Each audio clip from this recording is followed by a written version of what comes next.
I am Domin Chow, and I'm studying in class 5A8, Wanamian Primary School, Haiphong. As you all know, the globe is gradually warming. This is indirectly caused by the climate crisis, a worldwide heating of the Earth, and it is all our fault. But firstly, what is the climate? It is what we expect the weather to be like long term. It changes slowly, year after year after year. The climate is divided into smaller groups. The warm tropics are near the equator. The temperate areas are more mild, with cool temperatures. Continental climates have hot summers and cold winters. And dry areas receive very little rain annually. And finally, polar climates, which are present in the high mountains and the poles, are frozen year-round. But how is this the crisis? Let me explain. The climate has stayed the same for roughly 3,000 years since the last effects of the Ice Age faded. But since the Industrial Revolution in 1850, the climate has been gradually getting hotter.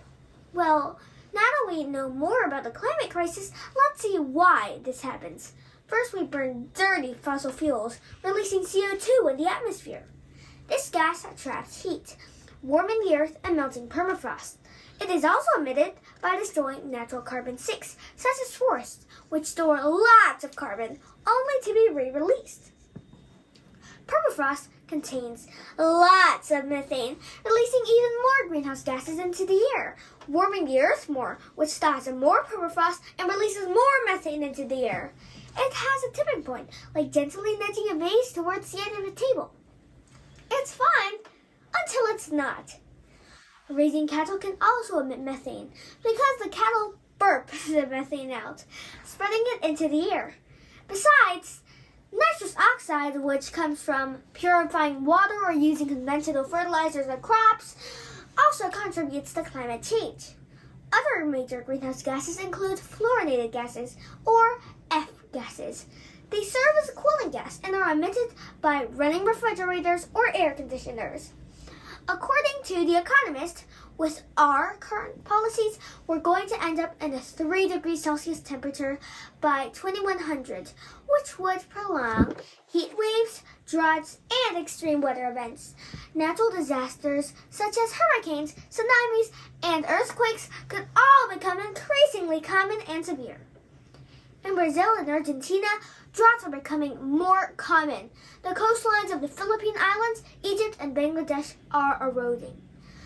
Greenland has been losing 240 billions of tons of ice annually.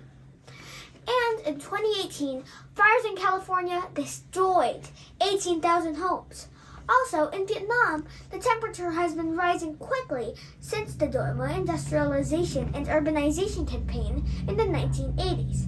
You see, this isn't a joke. According to Usborne, 18 out of the 19 warmest years on record have occurred since 2001.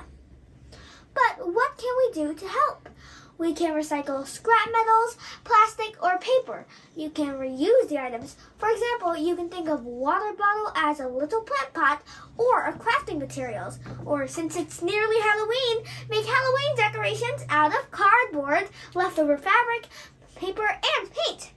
You can also make eco costumes made of old clothes and cloth dye. We can also become young climate advocates, start blogs about the crisis, or if we don't know how to start a website, we can encourage our planet parents to plant more trees or make our homes more eco-friendly. We can also use less energy, which means we can produce less greenhouse gas. I hope you all learned about the critical climate change. Thanks for listening.